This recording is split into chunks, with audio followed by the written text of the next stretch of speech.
What is up, fellow nerds, and welcome back to the Dapper Snapper Gaming channel. Now today we're bringing you another episode of Taking 'em Down. This is a series where we go through and take very big threats in OU and we talk about how to effectively beat them. It's a team building help. It is a way to fill out that team that's struggling with something, and yeah, I think it's a really cool series that we do here. So if you like this kind of content, make sure to leave a like on the video and subscribe if you are new, and then leave me a comment down below letting me know if there's any Pokemon that you think I left out that are good Melmetal counters. And let me know what your team is currently struggling with so that we will have a Pokemon to cover next week. So Melmetal, right? It is a huge problem in the OU tier because it's being suspect tested again. And I'm just gonna be honest with you, there isn't that much that deals with it all that well. It takes hits really well, it deals a ton of damage, and yes, it's slow, but I mean, there's Trick Room, which really helps it out. Yeah, so we're going to go ahead and talk about how to beat it. If you want some more details on how Melmetal really works as a Pokemon itself, you can check out our competitive decks, which went up yesterday about Melmetal, and it talks about how he is used. That'll be up in the iCard above. But so we basically talked about two big sets, right? The Choice Banded set, which you're seeing right now, and the Assault Vest set. So we will be showing calcs for both of those sets. More details on those, of course, in yesterday's video. So the first Pokemon that I chose is going to be Qwilfish. Now, I struggled between putting Qwilfish here or Weezing, regular Weezing, not Galarian Weezing.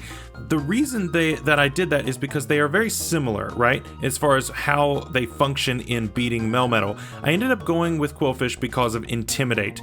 Now, Weezing is nice because it has Levitate, so it is off the ground. You can't be hit by Earthquake, which is what would be super effective on it. And, you know, it takes a double Iron Bash okay, but I went with Qwilfish because you have Intimidate. You're automatically putting your opponent at -1, which is always a good thing.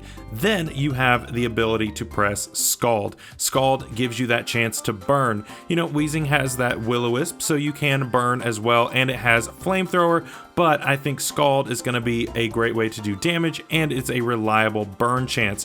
Plus, Pain Split, they both have Pain Split, so that's nice. The water typing is really good for dealing with Melmetal, especially since it is going to almost always click double Iron Bash.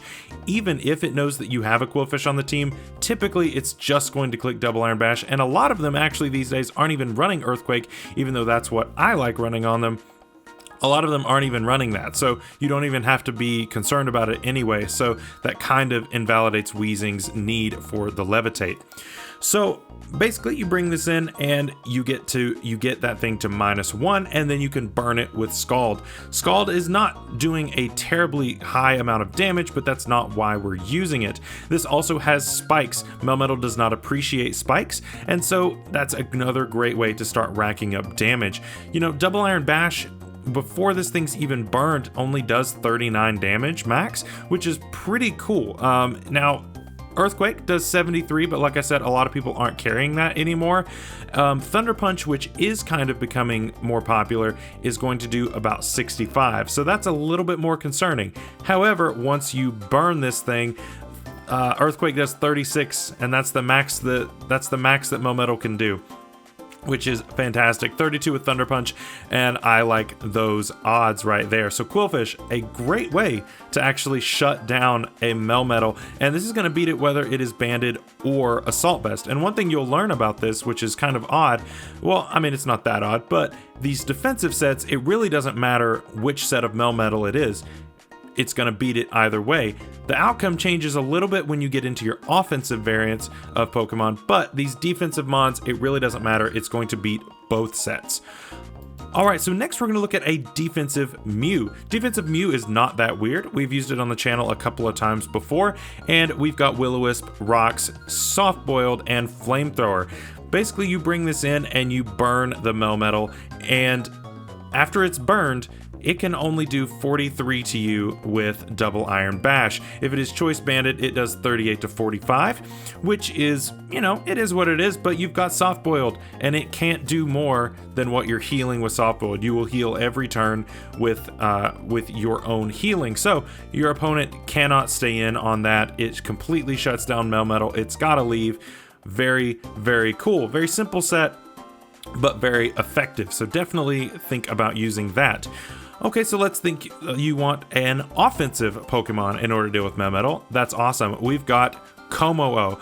Kommo-o is an absolutely fantastic Pokemon in the OU tier right now, and Clangorous Soul is what we are looking at. If you get a Clangorous Soul off, and of course this set is based on you getting the Clangorous Soul off, if you get that off with the Throat Spray, you are going to have a 87% chance to Oko. That is an Oko after rocks because 97% minimum with Flamethrower. That is ridiculous that you can actually Oko a Melmetal, but again, you have to take advantage of that weakness on the special side. Now, if it is AV, you have to then look at that a little bit differently. Double Iron Bash does knock you out in return if you were to not get that knockout on a banded Melmetal. However, if you go into an Assault Vest Melmetal, the Flamethrower has an 82% chance to 2-hit KO. I don't like those odds as much, but they're not that bad, and of course rocks are going to save you on that. Bash is only going to do 43 to 52. That is better odds for you, and that is of course after the +1 you get from Clangorous Soul. Now you will be at 66%, so 43 to 52 is a lot of damage to take, but it's definitely worth trading you being set up like that and being at low health as long as your opponent doesn't have any kind of priority, and then you being able to kill Melmetal. This thing can then go on a tear. It is great. So this can beat both sets, just you have to sacrifice a little bit of HP if it is the Assault Vest set. Hydreigon is going to be a similar story, unfortunately. If you set up with a Nasty Plot, you're going to Oko with Flamethrower. No questions asked. You get up a Nasty Plot, you Oko with Flamethrower. Every time, it's great.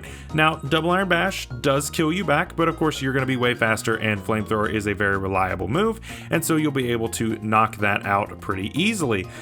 Now, let's look at the Assault Vest set.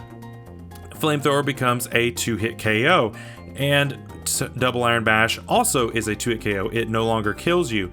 However, Superpower now has a chance to kill you where it didn't before. Superpower does a lot of damage. However, this isn't necessarily the worst thing in the world because Melmetal lowering its attack and defense, which are its two strengths, having to click Superpower in order to have even a remote chance to Oko is absolutely perfect. It's definitely a position that you want to force on the Melmetal because now it has to click Superpower and lower its stats or risk being knocked out. So it's good. It's a good trade. It's a good trade-off there. It's a really nice position to put yourself in because either you lose your Hydreigon and bring in something that can now knock it out on the physical side, or you just kill it. So it's nice. You get to kill the Melmetal either way. It's a good position to put yourself in. The last mod that I was wanting to look at today is going to be Jellicent. Now, Jellicent is a mon that I have used quite a bit on the channel before because I think it is a very underrated Pokemon. Water Absorb is a great ability, giving you that immunity to water, and you know, just having the leftovers. You also could run a Cassid Berry for things that are ghost types. That's also a great option for you, but this set right here is a set that I have run on this channel before. However, I normally have the EVs flipped between defense and special defense. So when I went in and was looking at the calcs for this, if you swap them back and have 172 in defense and 105 in your special, or in 84 in your special defense, then you live a Thunder Punch 100% of the time with this EV spread from full. It can do 99% maximum. So this is actually a pretty cool set here. So this helps to patch up that lower defenses, and it helps to also boost those special defense in order to help you out. However, with Jellicent being faster, you can bring this in and burn it. Will-O-Wisp, of course, is a great option for you. You go ahead and click Will-O-Wisp, and then Thunder Punch, which is the most this thing can do to you, does 49. Bash only does 25. So those are good numbers. You then can click Strength Sap on this thing's monumental attack. Go ahead and lower that, and then Bash does 19 max, Thunder Punch does 33 max. Yeah, this thing shuts it down pretty well, and I am very happy that Jellicent was able to make this episode of taking him down.